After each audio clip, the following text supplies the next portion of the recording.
地狱空荡荡，恶魔在人间。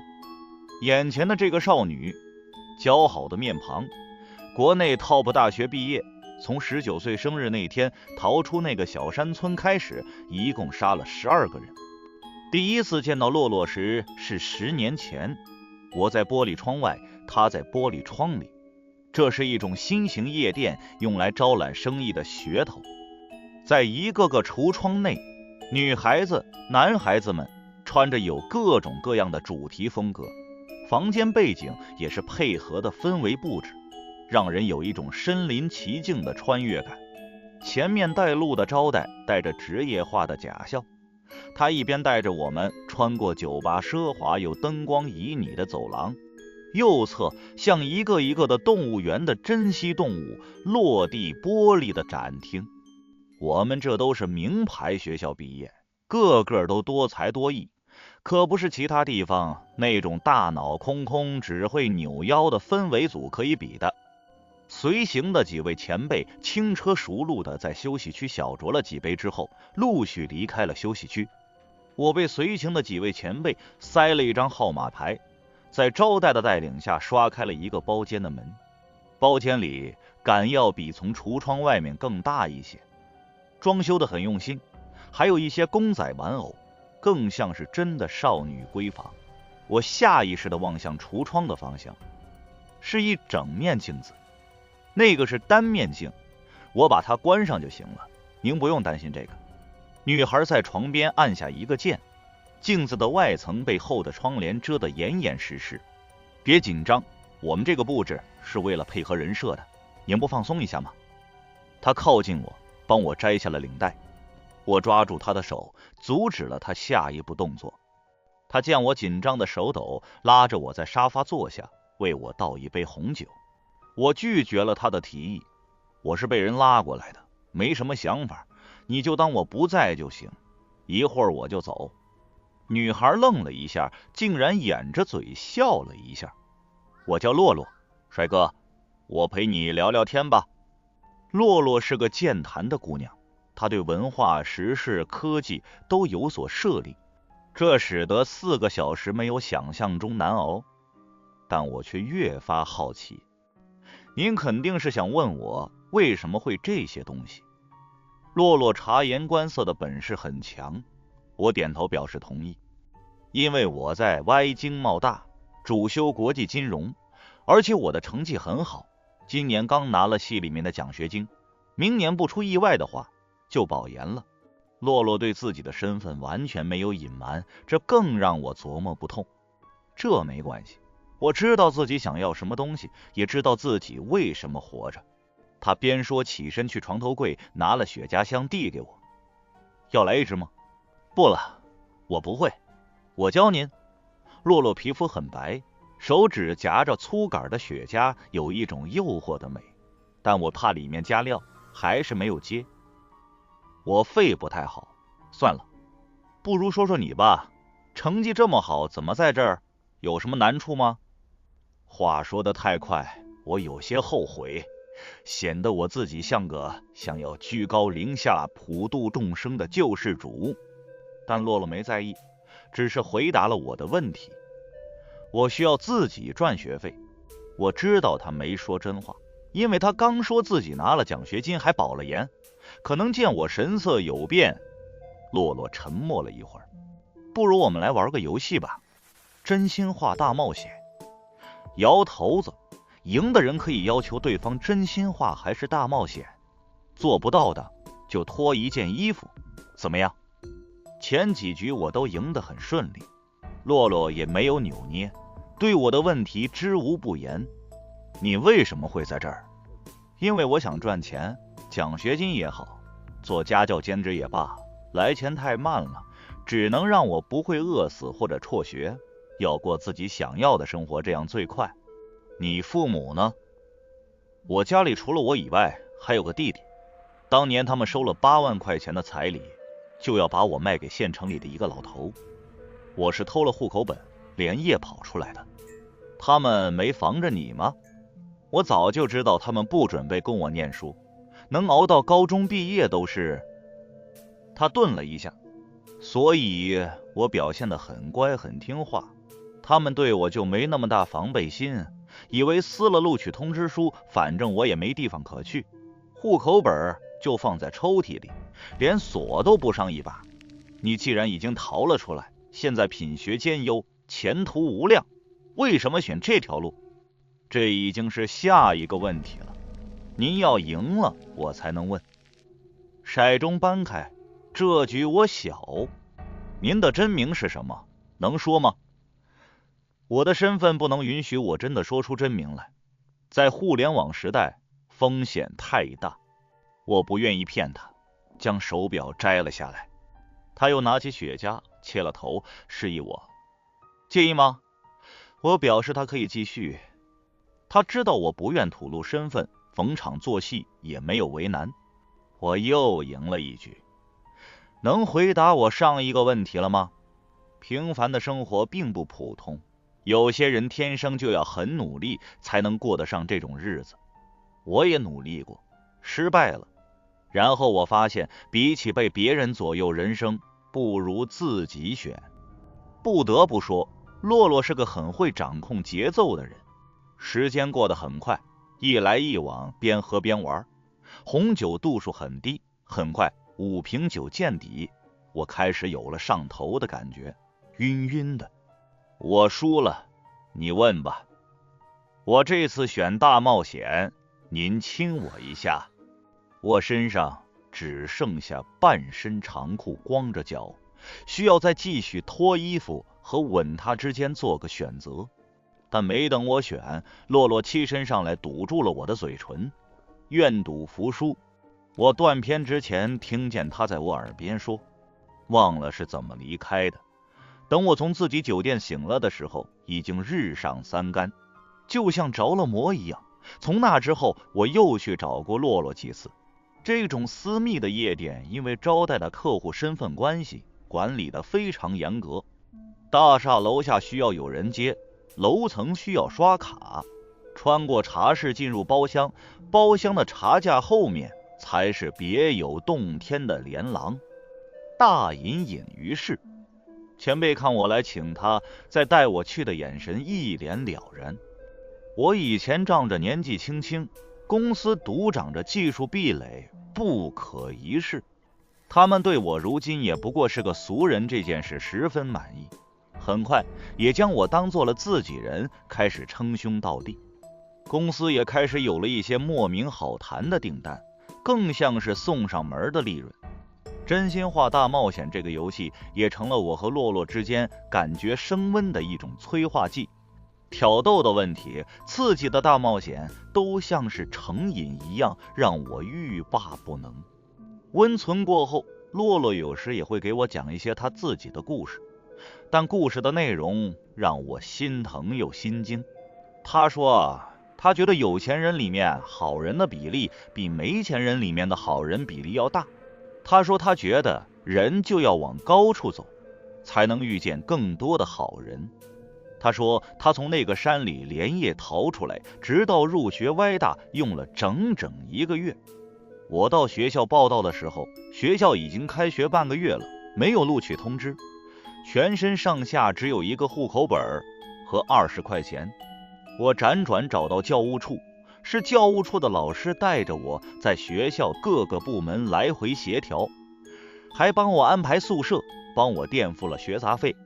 直到大一下半学期我才把钱还上，但他从来没催过我，所以我必须要学习好，不能对不起他。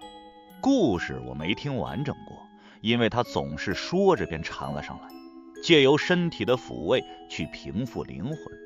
就在我想不止于周末情人的关系想要更进一步，洛洛却拒绝了我，并且让我发誓不会去学校找他。他说自己没做好准备，希望我给他时间。我没有拆穿他，床头的手机里还留着歪大校办公室主任发来的消息：周总您好，我按照您提供的入学信息，帮您又去我们学校的档案资料中查了一下，前后几年都没有这样一个学生，是不是您记错了？这个夜店的存在涉及了太多的秘密，背后的水不是我能窥探一二了。身份、年龄都有可能不是真的，编出来的人设维护客户也是一种手段，不过选择性的部分真相而已。我相信会有一天，他愿意自己主动跟我说出全部的秘密，直到有一天，他在真心话中问我：“你杀过人吗？”我以为他又想出了什么新的游戏玩法，配合的掐住他。这个问题我拒绝回答，不如你来说说，这次有什么新的惩罚方法？随着我们关系的逐渐深入，我流连在洛洛身边的时间也越来越多。整夜的狂欢带来的就是白天的力不从心，开会也开始经常晃神。小团体的前辈们也与我乐不思蜀，对我却越发信任，没有心思再做技术迭代，公司的订单却有增无减。半年时间，我一个小的新兴技术，公司迅速跃居垂直品类前3，出席各种行业会议晚宴、颁奖、分享、发言。最夸张的时候，20多家国内外顶级的风投公司和基金在我的办公室外需要像面试一样等候排队，一时间风光无限。想起自己之前没日没夜地带领团队攻克技术难关，无数次被拒之门外艰难盈利的日子恍如隔世。原来混圈子挣钱来的这么简单。越是这样，我在这个小团体中扎得越深，这里面也有洛洛一份功劳，我也越发的宠爱他。他开始得到许可，可以陪着我出席一些私下的饭局，在推杯换盏之间，将自己的姣好面容和八面玲珑的手腕发挥得淋漓尽致。虽然看到他有时粘转在多个人的怀中，我心里总会升起不悦，但我努力说服自己，他真正深入的关系，自从见我之后也只有我一人。他也是无数次跟我这么承诺的。直到我在一次饭局上酒过三巡，看到合作方的老总将洛洛压在桌上要扯开，她的裙子检查昨天留下的东西还在不在。我看到洛洛变了色的脸，然后就是炸开在那个老总头上的血迹和我手中握着的碎掉的红酒瓶。这种丑闻在我们这个圈子不算什么大事，没人报警，不过就是协商了事。圈内大佬出面调解，我出让了3个季度的广告订单，对方公司老总顶着头上的纱布还要设宴道歉，我没去。那整个礼拜我都摁着洛洛从会所没离开，一遍又一遍地逼问他这些游戏还跟几个人玩过。洛洛不说话，受不住了他就求饶，看见他哭我就更生气，好几次下手都差点没控制住力度，真闹出事儿。看他不顺眼，老哥给你换一个新的。咱们是怎么玩都行，但出了事儿不方便，不至于。前辈在我终于肯出来了，便劝我，也是，都说男人承诺的话不能信，女人的也一样。是我入戏太深了，忘了最初的目的。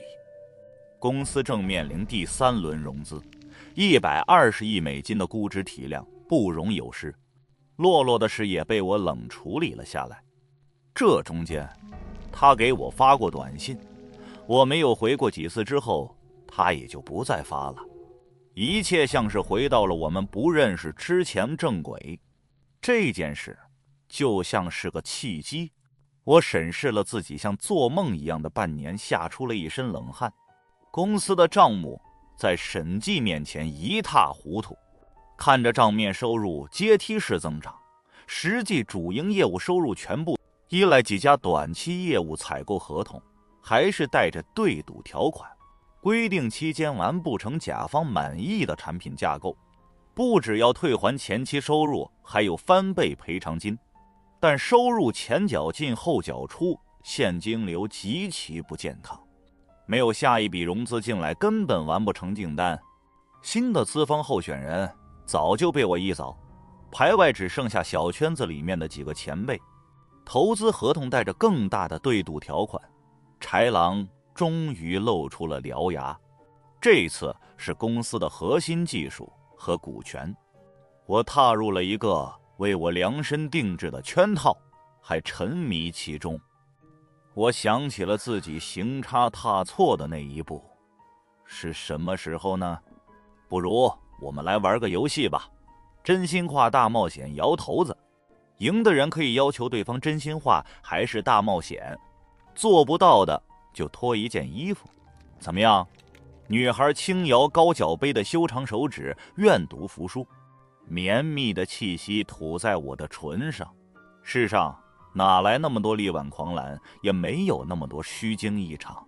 在踏入更深的陷阱之前，我失眠了3天，然后开车去了公司，宣布了破产清算的决议，优先支付员工的工资和供应商债务。万幸的是，解决了所有的欠款后，我还留下了一套远郊的大平层安身立命。说来可笑，是我本来准备买来金屋藏娇的，眼看他起朱楼，眼看他宴宾客，眼看他楼塌了。会所取名桃花源，取自陶渊明，却最终应了另一个人的剧本桃花扇。2个月之后，B城的5环发生了一起重大交通事故，6车连中，包括一辆载满40人的旅游大巴，一辆水泥搅拌车，3辆私家车，数十个家庭天人永隔，5环中断交通15个小时。晚高峰的 B 城堵成了停车场，肇事车辆是一辆加长迈巴赫车上，5个人当场死亡，包括司机在内，2男3女均在后来检测出料过量的酒精和违禁药品。现场出动了特警，被路人拍到了视频，放到了网上。这个新闻在电视和社交媒体上发酵了1周，就归于平静。6个月内，一连串的罢免通告和新官任免新闻。3月3日，商业的一座大楼封楼整修1周。这种小新闻连头版的边角都没有捞到，但我知道那是桃花源终于出了事。我在原来公司一个街区的酒店公寓长租了个单间，带着2个原来公司还愿意跟着我的男孩重新开始写代码。连续加班了1周，大家都不太熬得住了。就在附带的卧室休息，手机震动，周哥哥，我们能见一面吗？是一条陌生短信，但我知道是洛洛。鬼使神差，我还是赴了约，大学城附近的咖啡厅。洛洛不施粉黛，梳起来的马尾真正像个学生样子。说来也奇怪，1年的时间，我都没有清晰地回忆出过这个女孩的样貌，但我却一眼认出了她哥哥。好久不见。洛洛有些局促，完全不似数月前的游刃有余。你不如有话直说。我语气很不好，本能的想恨他，毕竟人恨别人要比恨自己容易一些。我想借钱，我现在没有地方去，需要钱租房子。你不是保研了吗？学校宿舍不够你住？我暗讽道。我被退学了，没拿到毕业证，现在也找不到工作，想求你帮帮我。洛洛假装没听懂我的暗讽，但眼睛里已经开始有泪光，演技还是那么精湛，哭戏也是越发的好了。原来只有被我折腾得死去活来，求饶都没用的时候才会掉1、2滴泪，如今倒是说来就来。你都能打听到我的新电话，不知道我现在的情况。我现在可养不起你，我要的不多，就够我生活就行。我想重新考大学，你让我干什么都行。我没把洛洛带回远郊的那个房子，而是直接带他回了租的套间。我们来玩个游戏，真心话大冒险，回答一个问题，我给你1000。老规矩，做不到就脱一件，同意吗？同意。新规矩是咱们不停，脱完了还做不到，你就给我从这儿出去。我抑制不住自己想要羞辱他的疯狂念头。两个男孩见这个情况倍感尴尬，带上门把空间留给了我们同意。洛洛开口：哥哥，你今天问什么我都能答，没有做不到的。你是什么时候知道他们要算计我的？一开始就知道。他们跟你说的？我猜的新客人刷卡进门里面灯颜色不一样，留得住新客人会给我们额外提成。这个回答听得我挑眉，还用上了我们互联网的那套玩法。凭这个就能猜出来，你第一次来的时候整个身体都很抵触，一看就不是这种场合的常客。我用了4个多小时才感觉能再进一步。这种情况不多，通常都是除了抵触本身这件事以外，更多的是对带自己来这个地方的人不信任。继续说，不是朋友带着来，那就是合作伙伴了。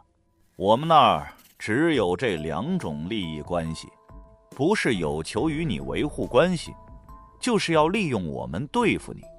有时候这2种都有。你这么聪明。这句话是陈述句，不是问句，但洛洛还是接着回答。我高中的时候半工半读，学校只有1个校长1个老师，教所有的课我基本都是自学，高考690分。我没有接过他的话，继续问道：所以你在后来承担了什么角色？哥哥，我知道你不信，算计你这事儿我知道，但是我跟他们没有关系。客人们之间尔虞我诈相互，算计利用不会跟我们串通。一是因为我们是会所的人，只做好我们的工作，收该收的钱；二是他们也会怕我们爱上客人，反而泄露了计划。爱上客人会怎么样？这个不知道，我们互相见不到。玻璃是单向的，只能从外面往里看，房间只能接触到客人。我们都不知道会所都有几个人，走的时候都是后门的电梯。时间岔开，我从来没有碰到过其他人。当然换上衣服也没有人知道我在这儿做这些事儿，大家都安全。那你怎么知道他们会怕你们爱上客人？对答如流的洛洛卡壳了，没有说话，然后脱掉了一件外衣。我随便猜的。哥哥有酒吗？我有点渴。我开了罐冰啤酒给他，一些啤酒液体顺着嘴角流过下巴，然后是喉咙，让我想起了我们第一次见面。他为我们俩都倒上红酒，随手捏起高脚杯，仰头后好看的弧线。你跟我说的你自己的事都是真的吗？有真有假，我好不容易从泥潭里爬出来，当然不可能冒着被发现在做这个的风险都说实话。哥哥那些过程我都没骗过你，只有学校和名字是假的。所以你真的是学生？反正现在也退学了，我也不怕你知道了。我是 A 大的，专业是经济学，编的身份相近也不容易穿帮。A 大是 B 城最好的大学，在全国都数1数2，竟然还是我的校友，像一个荒诞笑话。其他的事我已经不想再了解。事已至此，其实只是我一直没办法面对自己没有自制力，受了诱惑，所以才导致满盘皆输的结局。如今面对洛洛的坦白，那点恨也就没了。这些问题的钱够你几个月生活了。我点了现金扔给他，让他离开。洛洛把钱放在沙发上，站起身退下了仅剩的吊带拳，抱住我。哥哥，我想跟着你，能有我住的地方就行。我能打工赚钱，我还能照顾你。工作上我也能帮得上忙。你是好人，我曾经对不起你，但我能弥补你再信我一次。我拉开了他的手。你忘了在桃花源的时候，你说工作奋斗来钱太慢，所以你才做了这个。现在你在做什么？哥哥，你忘了，我挣钱是觉得越有钱的能碰到好人，但我现在找到你了。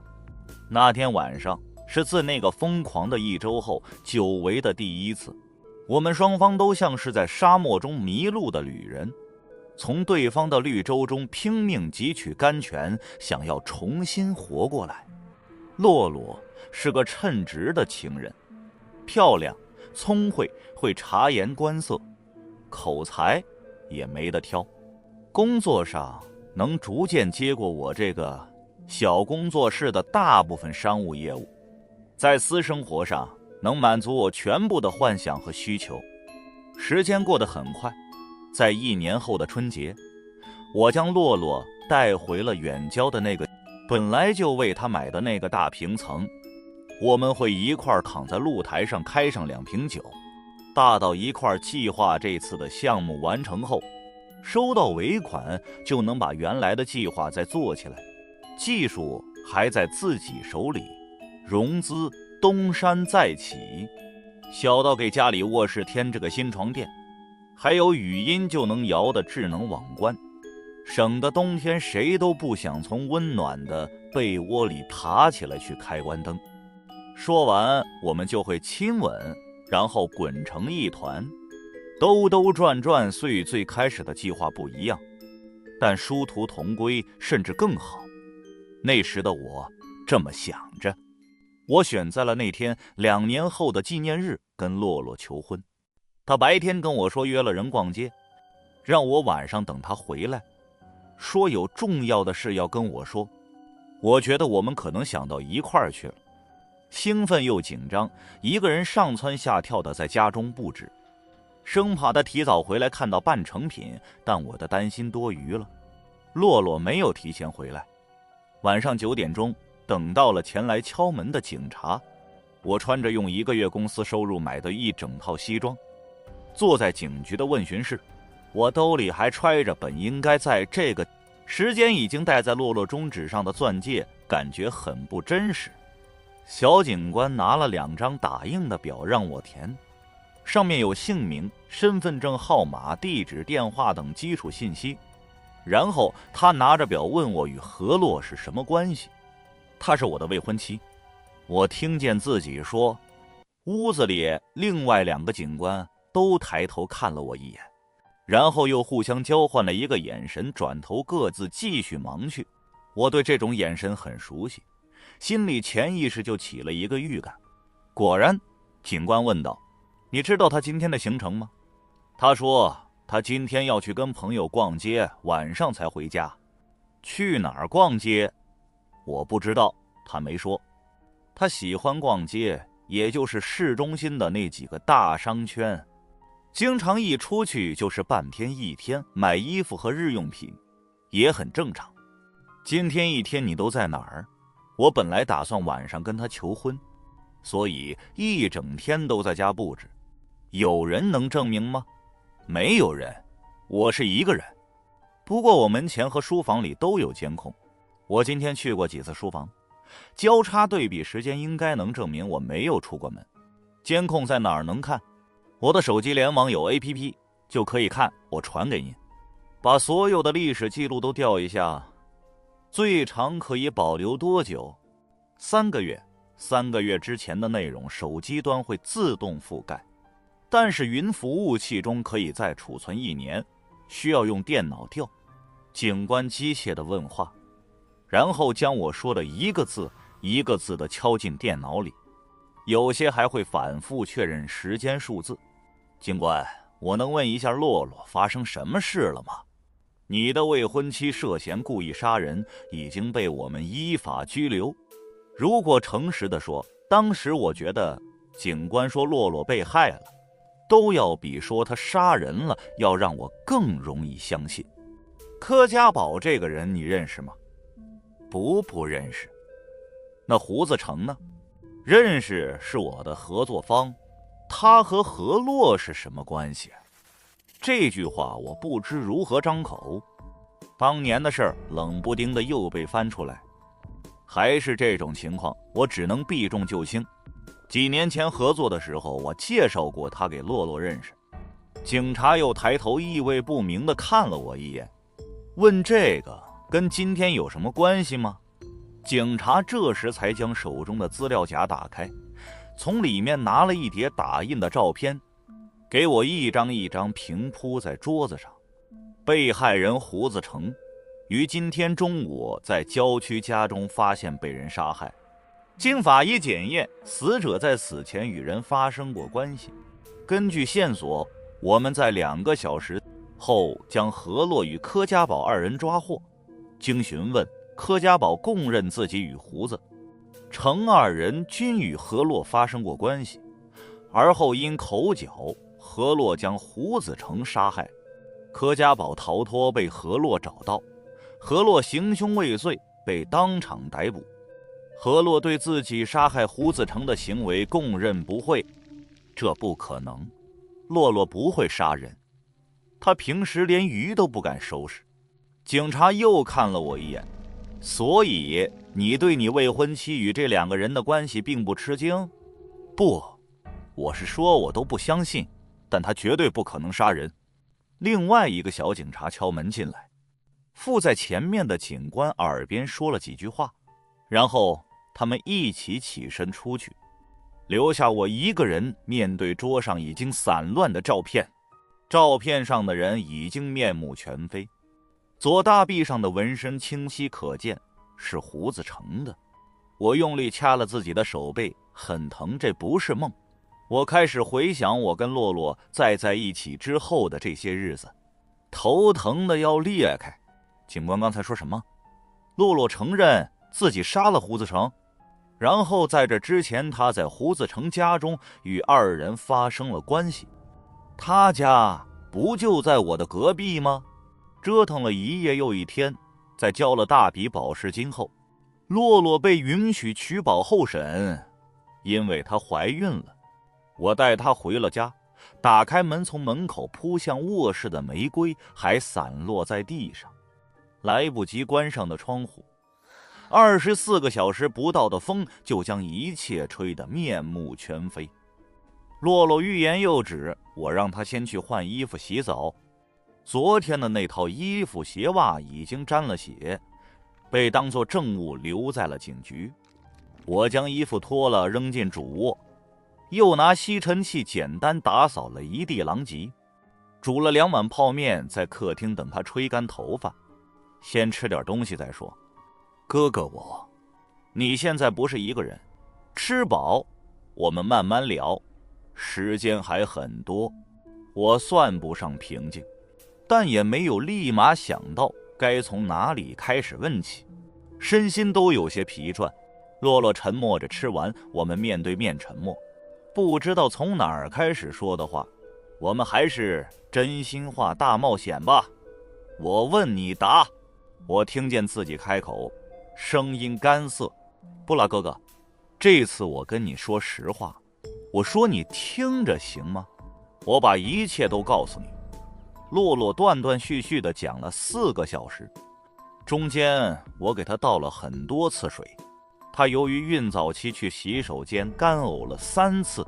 他说，哥哥，我之前跟你说的从家里偷了户口本跑出来是真的，学校不是歪大是 A 大也是真的，帮我的教导主任是真的，为了钱去桃花源会所是真的，来找你因为你是个好人也是真的。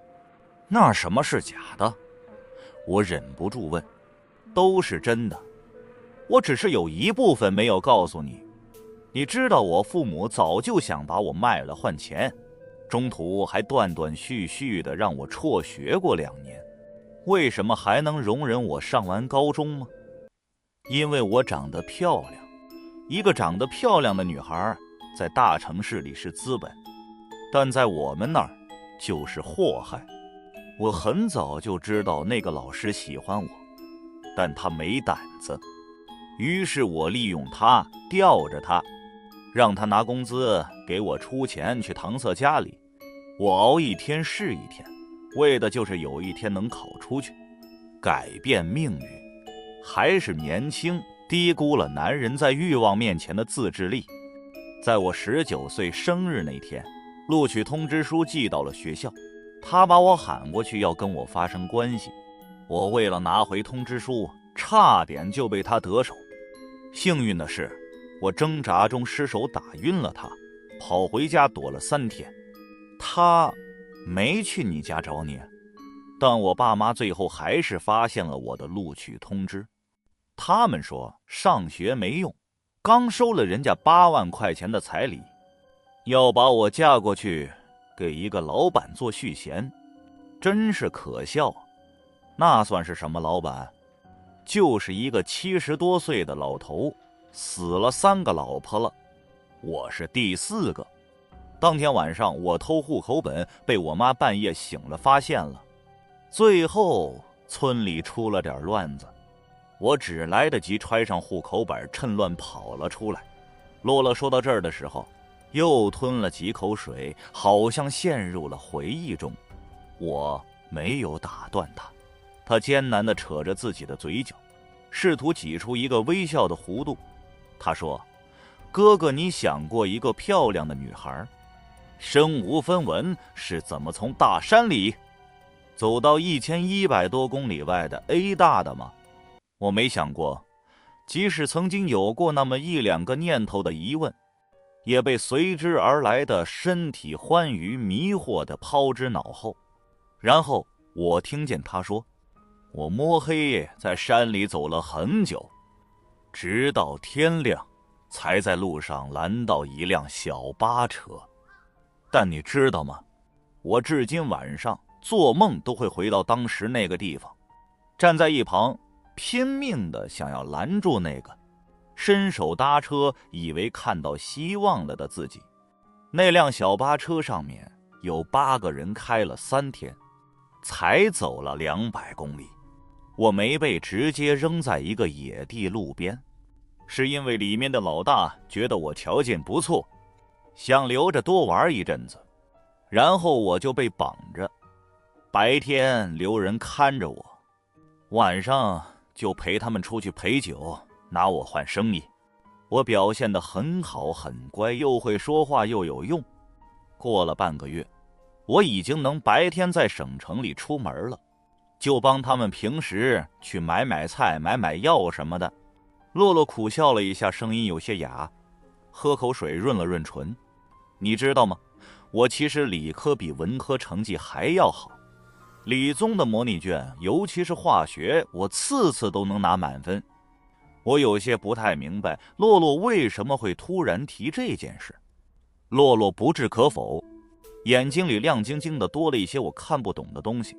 直到后来的后来，我才明白，那是对自己不辜负多年在黑暗中挣扎学习能得之所用的欣慰和自信。但在这种境遇里面，我突然就明白了我爸妈为什么觉得我念书没用了。我看着洛洛给他添水，没有接话。这个时候说点什么都显得苍白无力。我觉得最艰苦最难的创业期，也只是我跟几个小员工挤，在学校旁边的小房子里办公，只能点外卖吃泡面。公寓市价800万，是我父母大学的时候给我买的。然后我摸清了火车站的位置，趁有一次他们玩累了，连夜拿了他们钱包里的200块现金，找了最快开的一辆车上去，坐了1站就下来。当地没有直达 B 城的车，所以换车来了离那儿最近的 C 城。C 城的物价也很贵，我没钱住旅馆，北方的夏天很热，蚊子又多，想找个桥洞凑合一晚。说到这儿，洛洛眼睛难得的有了一些光。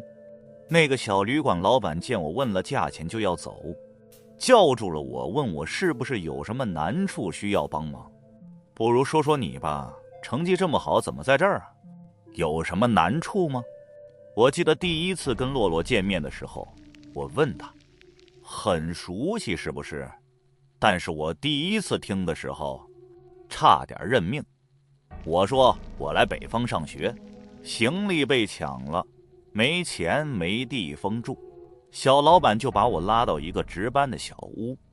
洛洛说到这儿，扑哧笑了出来。你知道吗？他闺女也跟我差不多大，看我有难处，就让我别嫌弃自己在这儿凑合一晚上，还从柜子里拽新床单的时候，我衣服都快脱一半了。他怕我尴尬，还让他老婆给我买了点女性用品和衣服，给我钱帮我查去 B 城的火车，怕我被人骗，一直送我到车站。到了 B 城 A 大里面，从进门到找到教导主任，遇到的每个人都帮了我一把，都没有跟我要拿身体来换。所以他觉得有钱人里面好人都比例比没钱人里面的好人比例要大，所以他觉得人就要往高处走，才能遇见更多的好人。洛洛怀着孕先是折腾了一通，又去了警局，身体虚弱下脸上越发的苍白。我要拽着他去客房休息，但他阻止了我。哥哥，你听我说完吧，我还有重要的事没告诉你。周嘉熙，电子信息工程系的系草，外联部部长天之骄子，成绩第一，学校的荣誉栏有你的照片，第2阶梯教学楼门口，我每天都能看到你。所以那天在桃花源，我第一眼就认出了你。那天是我第一次碰会所给的雪茄，加了料的，配上红酒，专门用来留住那些不太愿意的客人，安全又有效。我承认我不择手段了，但不是为了那个留客的提成，我只是没办法放弃这个可能，是唯一能和你有关的机会。想起当时的第一次，他夹着切好的雪茄问我，介意吗？是在我输了之后拒绝说出真实姓名那一句。而在这之前，他试探时听我说肺不好，就将其收了回去。我的心脏隐隐地疼了起来，有些溺水的窒息感。哥哥，我只是太想抓住你了。我知道自己配不上你，但即使是我这么一个人，在那段时间也暗暗在心里把自己当作你的女朋友。夜店里比我之前遇到情况好太多了，即使是这样也不能挑客人。为了能只等着你来，我跟胡子成做了交易，他帮我挡掉其他人，我帮他把你尽量多的留在会所里。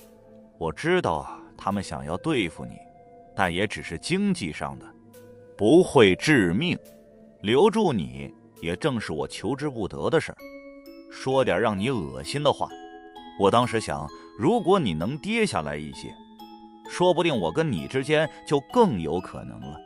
所以当时哥哥，我跟你说我跟你之后只有你一个的话，没骗你，真是好得很。在千万个谎言中的一句实话，还不知道是不是真的。那个在酒局上就要在身上找他子孙们的那个老总呢？洛洛脸色变了又变，嗫嚅了一会儿，喝了水。他死了，车祸醉酒驾车几车连撞，据说被烧的只剩下黑架子，真是活该。谷子成这个混蛋收了他的钱，骗我说你的公司审计有纰漏，他家里在政府有关系，能解决问题。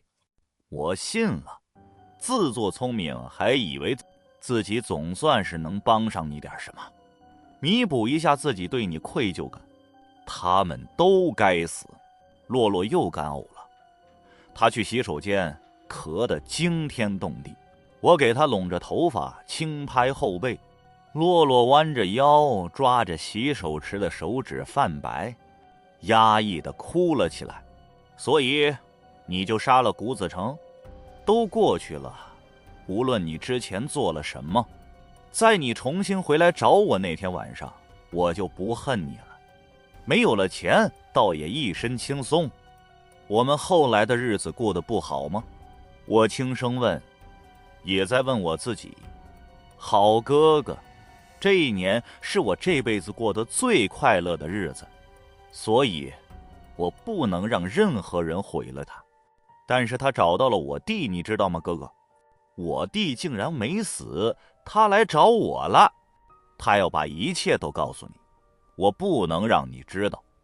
我给他们钱想封口，他们假装答应骗我过去，实际上是想要折磨我。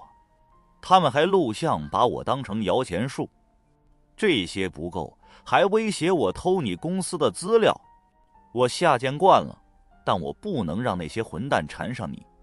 你刚重新开始，不能再因为我栽在阴沟里。谁是你弟？柯家宝，是他，我同父同母的弟弟。何洛这身份证是谷子成给我买的，我本名叫柯家南，我那重男轻女的父母为了生男孩娶的，我讨厌了一辈子。但你看，也是因为这个名字，我才在橱窗那么多人里面看到了你啊，哥哥。南和西地图上这么近，我走向你为什么需要这么远啊？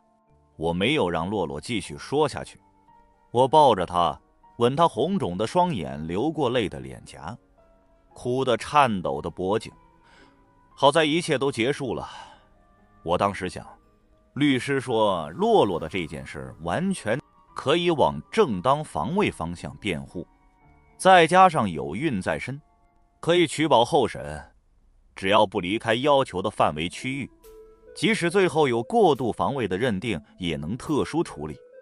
最后一招，我们还能利用社会舆论，也是我擅长的领域。洛洛听后心情也并没有好转，他一直欲言又止，但我忙于做后续的两手准备，没有在意。在一个周末的下午，我将钻戒塞入一角草莓蛋糕，准备端给洛洛。警察第二次敲开了我家的门，这次他们二话没说，给洛洛上了手铐。在周围铺天盖地的闪光灯声和记者吵闹的声音中，我听见何洛本名柯家南，现经过人脸识别和 DNA 比对证实，就是制造了 X 省 Y 村学校杀人案、X 省 Y 村灭门案、Z 省重大群体毒杀案的真凶。现依法将你逮捕，你有权保持沉默，但是你所说的一切都将作为呈堂证供，你了解吗？最后一次见到洛洛是6年前，我在玻璃窗外，她在玻璃窗里只是碧城监狱的面见室。这个女孩亲口跟我承认，她亲手杀了那12个人，那个禽兽老师和他抢户口本的父母，小巴上的所有人，还有胡子成，没有一个我后悔的。他说，直到这时候我才听到了这个真心话，大冒险游戏里真正完整的真相，但我已经不在乎了。我会等你的，你有孩子，加上案情特殊，你都是正当防卫，即便是防卫过当，最多也是死缓，再过2年就会改成25年有期，有重大贡献还能再减刑，用不了10几年，我们还能在一起。你、我还有孩子，我们可以重新开始。洛洛听得摇头，别等我了，哥哥，我怀着侥幸，跟你在一起偷来的那2年已经够了。如果有下辈子，我干净的再过来找你。